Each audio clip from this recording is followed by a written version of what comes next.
বাংলাদেশের রাজনীতিতে প্রতিদিনই পরিবর্তন দেখা যাচ্ছে। নানানজন নানান রকম কথা বলছে, বিভিন্ন দল এক এক ফর্মে কথা বলতেছে। এই একটা বলছে, আবার সেখান থেকে পরিবর্তন করে ফেলছে। তো একটা জিনিস বোঝা যাচ্ছে যে রাজনৈতিক দলগুলো চাচ্ছে হয়তো একটা সুন্দর পরিস্থিতি হয়ে যাতে সামনে একটা নির্বাচন হতে পারে। এটা আপাত দৃষ্টিতে মনে হইতেছে। কেননা কখনো বিএনপি বলেছে, সম্প্রতি বলেছে যে এই মুহূর্তে যে ডিসেম্বরের মধ্যে নির্বাচন তাদের দাবি ছিল এবং না হলে তারা আন্দোলন করবে। পরক্ষণে তারা আবার বলছে যে না, এই মুহূর্তে কঠোর আন্দোলনে না যাওয়ার ইচ্ছা তাদের। তারা হয়তো এখন অন্যভাবে যে শান্তিপূর্ণ, মানে কত সুন্দরভাবে আগানো যায় এরকম ব্যাপার স্যাপার। এবং বিভিন্ন সংস্কার কমিটির সাথে ঐক্যমত্যের কমিটি, তাদের সাথে কথা চলছে, বলা হচ্ছে। এতে জিনিসটা মানে আমি পজিটিভলি দেখতেছি। কিন্তু একটা জিনিস আমি লক্ষ্য করে দেখলাম যে বিগত 15 বছর যারা ক্ষমতায় ছিল সেই পতিত সরকার, মানে তারা যেভাবে বিএনপি মানে দলটার বিরুদ্ধে অপপ্রচার করেছে একেবারে টানা 15টা বছর। এটা কেন বলছি যে বিএনপিকে সামনে কিভাবে স্টেপগুলো নিতে হবে তার সম্পর্কে আমার ধারণা মতে একটা ধারণা দেওয়ার চেষ্টা করতেছি। সেটা আমি 15টা বছরই দেখেছি। যেমন হাসানুল্লাহ কিনু একটা মন্ত্রী ছিল, তার প্রতিদিন সকালে শুরু হইতো বেগম খালেদা জিয়া এবং তারেক জিয়াকে গালমন্দ করা থেকে, এবং সে ঘুমাইতে যাওয়ার পূর্বক্ষণ পর্যন্ত কন্টিনিউয়াসলি এই মা এবং ছেলেকে গালাগালি করত যাচ্ছে তাই ভাষায়। আর পতিত প্রধানমন্ত্রী তিনি বলতেন একটা কথা, এতিমের টাকা মারছে, এতিমের টাকা মারছে, যেটা সম্পূর্ণটা ডাহা মিশা এবং অবাস্তব একটা কথা। কিছু ত্রুটি হয়েছে যে এক অ্যাকাউন্টের টাকা আর এক অ্যাকাউন্টে রেখেছে, সেই টাকা হয়তো 3-4 গুণ হয়ে গেছে, অথচ তাকে 7 বছর কারাগারে থাকতে হয়েছে এজন্য, এবং নির্মম আচরণ করেছে। এই 15 বছর আমরা এগুলা দেখেছি। তারপর কত নেতা গুম হইল, হত্যা হইল, সব আমরা দেখেছি, বিনা বিচারে হত্যা, সব দেখেছি। আমি দেখেছি কেন, বিএনপির লোকেরাও দেখেছে। কিন্তু প্রশ্ন হচ্ছে 5ই আগস্টের পর যখন পতিত হইল এই সরকার, তারপর থেকে আজকে পর্যন্ত ওইরকম ভাবে আমি বিএনপির তরফ থেকে কখনোই ন্যাক্কার জন্য কোনো কথা, নেগেটিভ কোনো কথা শুনিনি, কোনো গালাগালি শুনিনি, গালমন্দ শুনিনি, বাজে কথা শুনিনি, ইত্যাদি ইত্যাদি। পাশাপাশি ইনক্লুসিভ নির্বাচন করার ব্যাপারেও তাদের সায় আছে। আমি জানি না এটা তাদের সরলতা হতে পারে, তারা হয়তো ভাবছেন বা আওয়ামী লীগের বাদ দিয়ে নির্বাচন করলে সেটা শুদ্ধ হবে না বা গ্রহণযোগ্য হবে না, কারণ ইতিমধ্যে ইউটিউবের বহু লোক আছে, 3 কোটি তাদের ভোটার আছে, এই ধরনের আলোচনাও চলে। এইসব আমি কোনোটাই সেটা চ্যালেঞ্জ করতে যাচ্ছি না।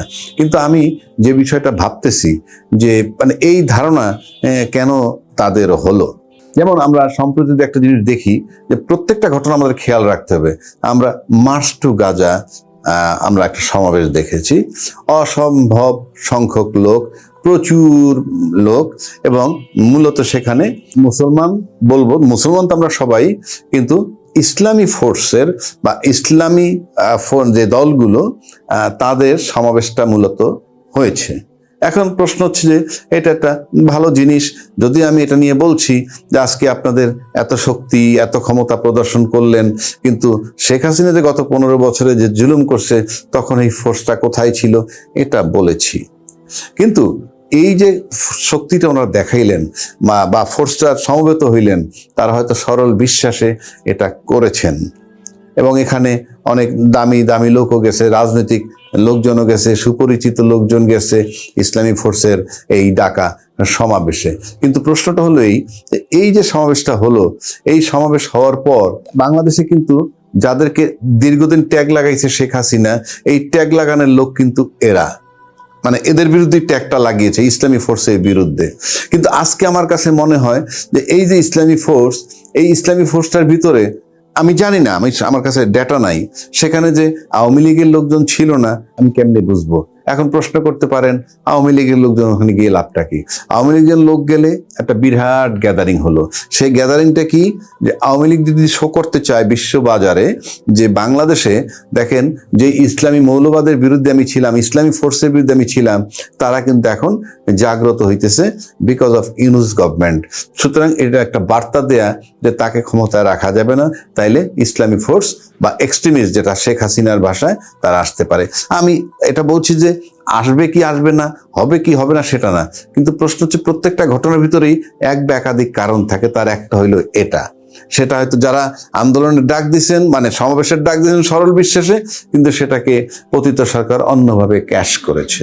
একইভাবে যদি আমি বলি, আজকে যেমন ছাত্ররা চাচ্ছে সংস্কার, বিচার, তারপরে নির্বাচন।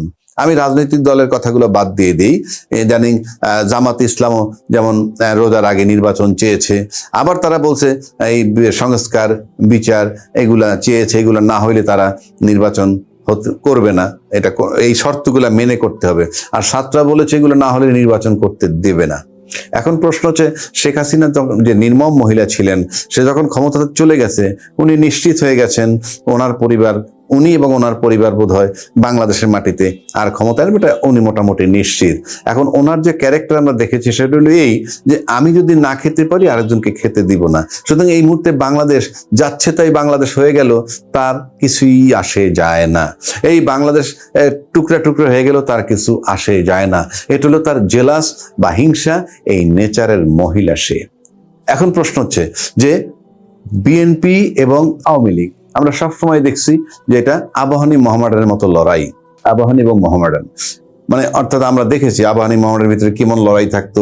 স্টেডিয়ামের গ্যালারিতে আবাহনীর আর লোক যদি হঠাৎ মোহামেডানের গ্যালারিতে বসে থাকতো আর কোনোভাবে প্রকাশ পাইতো, তাহলে যে কি পরিণতি হইতো, এরকম অর্থাৎ সাপ বেজি সম্পর্ক।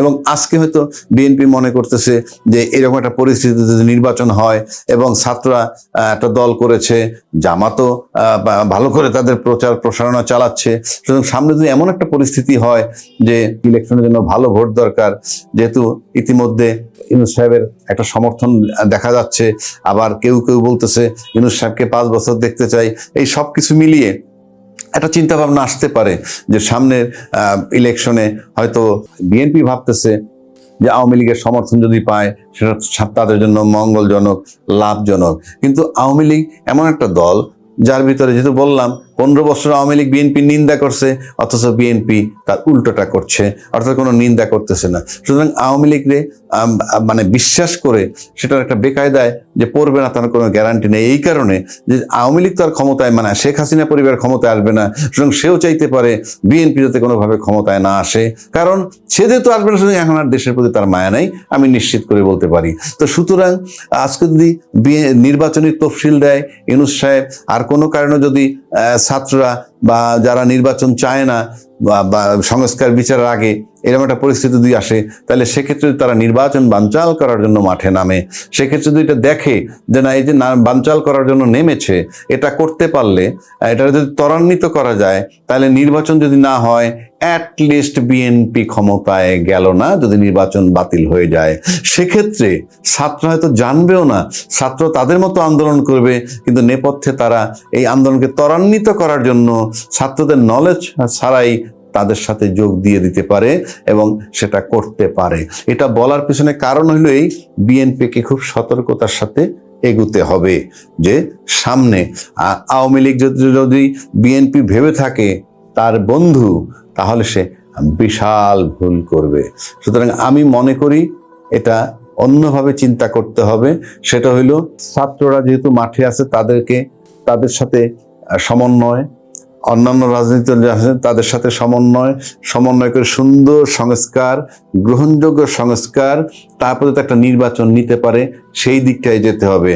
কারণ শেখ হাসিনা বা তার পরিবারের কাছে কিংবা তার যারা দোসর, তাদের কাছে বাংলাদেশ নিয়ে বিন্দু মাত্র ফিলিংস নাই। তাদের যদি একটাই, তারা যখন যদি ফেরত না আসতে পারে ক্ষমতায়, বিএনপি যেতে পারুক কি না পারুক, নির্বাচন বাতিল হলেও তার লাভ, কারণ ইউনূস তো বইসই আছে এবং ইউনূস সাহেব চলে যাবে, এ ব্যাপারেও মোটামুটি তাদের আস্থা আছে। ইভেন সেই আস্থা বোধহয় শেখ হাসিনারও আছে। সুতরাং এমন একটা পরিস্থিতি চায় বিএনপি, যেহেতু তার কাছে মোহামেডানের মতো, আওয়ামী লীগ নিজে আবাহনী, যেহেতু এটা প্রতিষ্ঠান তারা ছিল, তার পরিবারের লোকজন, সুতরাং এইখান থেকে শেখ হাসিনা সরবে বলে আমার কাছে মনে হয় না।